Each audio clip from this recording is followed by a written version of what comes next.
this is the first time that the Dalai Lama and I have met together. We have not prepared questions or answers, and the same is true of the panel who will join us later. So that as you hear us talking together, you should understand that this is a process where we are thinking aloud, where we're working our way into a topic, and therefore I'd hope you'd bear in mind the informal nature of the conversation we're having. Yes, that's much better. Formality, too much formality I don't like. Yeah. So, Your Holiness, as I begin this conversation, I wonder if you could say what you think makes for a good person. What is a good person? I thought I'd start with an easy question. But actually not easy. I think most of the people feel good people, good person, if you have a lot of money and power and quite influential, then I think many people, because of the look, such person is something wonderful. I think that's a mistake.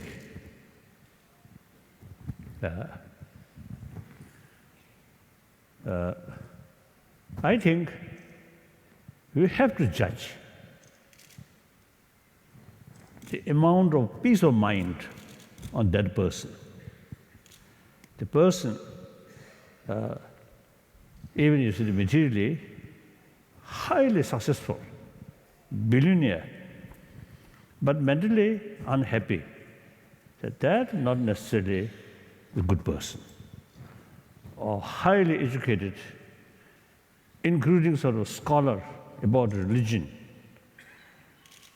but lack in his or her mind peaceful mind, well, then his knowledge, I think, failed to bring inner peace. Then I think in the category of not happy person. So I feel the real sort of quality of Tsesamsa, what do you call it? The measure of someone being a good person. I think depends peace of mind. So then the reason, the person, one individual, peace of mind, then any person, even animal, near that person, feel happy, comfortable. So that I consider the main factor, good person or bad person. So you could be a billionaire, you could be a scholar and have peace of mind and be in that sense a good person. But you need not have those other things in order to achieve that state. In other words, peace of mind and the happiness or contentment that this brings will not only be good for the individual, but for those who are around them. Is that a proper understanding of what? Oh, yes. I think maybe a little sort of prejudice, maybe, or exaggeration. My own mother, poor peasant, no education, can't read, illiterate, but very, very warm-hearted person. Not only look after her own children, also I remember one time some, what called, famine. So many Chinese patients, you see, since they are sort of their own area, no food, so they come to Tibetan area in northeast Tibet. Of course, northeast Tibet under Chinese jurisdiction. So I remember my mother, one day, one couple, one Chinese patient, carrying dead body of their child. And my mother crying, and she told that couple, I will help to bury that child. Then you see the parent, how we are going to eat. The child. Already dead. So then my mother crying, please don't do that, please don't do that. And all my mothers have also something in her room, food, these things, everything, you see, give that couple. And what happened to the baby, the dead baby? Did they then give it for burial? That I don't know. What happened after that, I don't know. But you see, that's an indication. My mother, really, very, very warm-hearted person. So I consider my mother is a good person.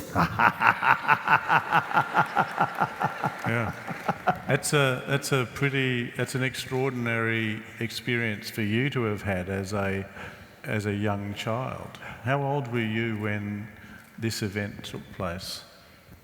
I think 2, 3 years old. Right. 3 years old. Right. And your mother afterwards, she went on and with raising you. Yes. My mother, I think, gave birth, I think, around 15 or 16 child. Some of them, very early age, passed away. Of course, in the village, no sort of proper facility, no medication. So, some at very young age used to pass away. But then, I think 9 or 10, we survived all. So I think, so my brothers, sisters, I think almost none of them saw my mother's angry face. Always peaceful, very, very kind. Like that. And what about your father? Oh, father, something different.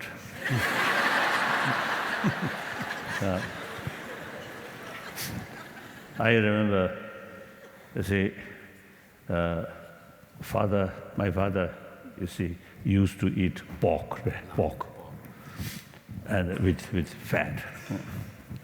So when he enjoyed pork, and then fat, sometimes he used to, the fat, you see, on mustache. So then, sometimes I just sit beside him, like a dog, remain like that, and expect some piece of pork. And did you get some? Yes, occasionally, you see, he gave. But then one day, you see, the point is, one day, I say, of course I love my father. So I used to touch her sort of mustache. Then he lost his temper.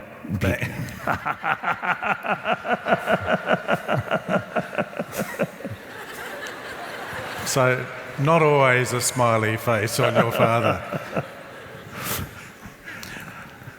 the process by which a child can... Well, let's start. Do you think when a child comes into the world that they already have the kind of peace of mind that you describe as belonging to a good person, or is it something that they only are able to achieve over the course of a lifetime? At young, very age, because young age, very young age, I think more or less, I think same. The children, you see, their survival entirely depend on mainly mother's care. So tremendous sort of, I say, the bond way, children and mother. For example, this is biological factor.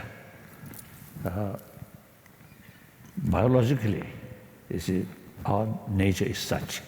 The young infant,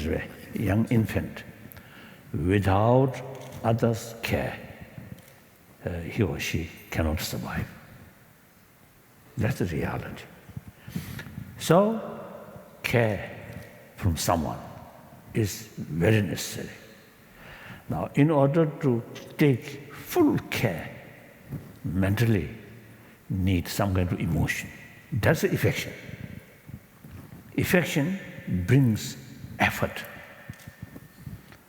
tirelessly. So these all, you see, biological factor. Even animals, dogs, cats, and birds. When I was young in Lhasa,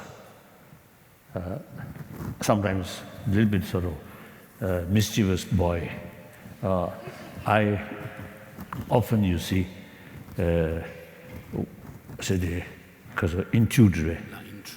intrude some bird's nest and try to see what color of their egg and what size of the egg. If the egg beautiful, sometimes I pick up. So then the mother, the father bird, you see the shouting from distance. Mother is sometimes, you see, come to sort of hit me, like that. So see, even the animal, birds, the mother, tremendous sort of sense of sort of responsibility to protect their youngster. So these are not come from religion, not come from moral teaching, but simply biological factor. So at a young age, these are something quite alive. The problem, gradually we grown up, and through education also now existing modern education, not talking about moral ethics, warm-heartedness. And then the environment, particularly the materialistic sort of society. So whole society have some kind of materialistic sort of culture, way of life. So then in matters concerned, no relevant about kasa affection. When I feel thirsty, this water, very good, but water itself, no affection towards me. Isn't it? Sometimes I often say telling people, oh, you have just not kasa. I think married ring. So those, you see, those people who have sort of diamond sort of kasa, ring. Now, if you a little bit sort of sad mood, if you try to, if you kiss, you see that ring, no ability show affection. Dogs, cats,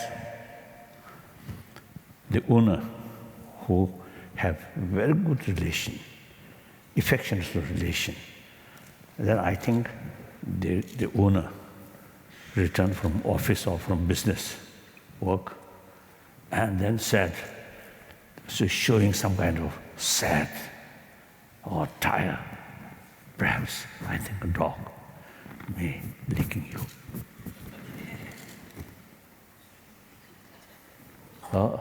So you see, have some kind of affection.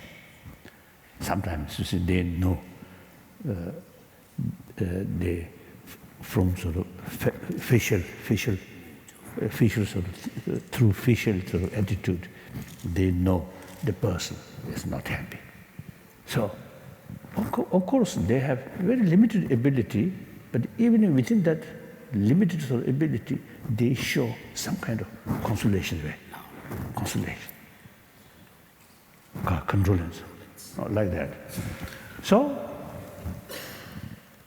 we human beings, so gradually, you see, we grown up, we completely neglect about these deeper values. So that's our mistake. I think modern society completely neglect about that. So that's the problem. So then, much more attraction about material value. Then sense of competition, sense of jealousy. Once jealousy develops, suspicion, distrust. Suspicion, distrust really destroy a friendship. Friendship must develop on the basis of trust. So, trust, if you remain a little distant, then difficult to develop trust. So therefore, I think I always telling, after all, we are social animal, human being, social animal. So individual's life, happy life, entirely depend on the society. So if someone, because their own way of thinking, remain a little bit distant from the society, that person will never be a happy person. So if I was just to reframe that, These empty chairs, some other people. They're coming soon. Huh? But I think this idea, in response to my question, was that for human beings, as in nature, there is an initial biological connection. Yes.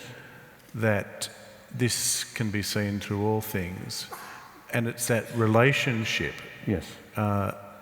Which is the thing that cannot be just in material objects. Yes. Whether it's a diamond ring or a car or a bottle of water, it cannot show affection back That's to right. you. So the only way that we can grow a good person is in a community of relationships and affection. Even the kiss of a dog when you are Yes. depressed and will lift you That's right. to a better place.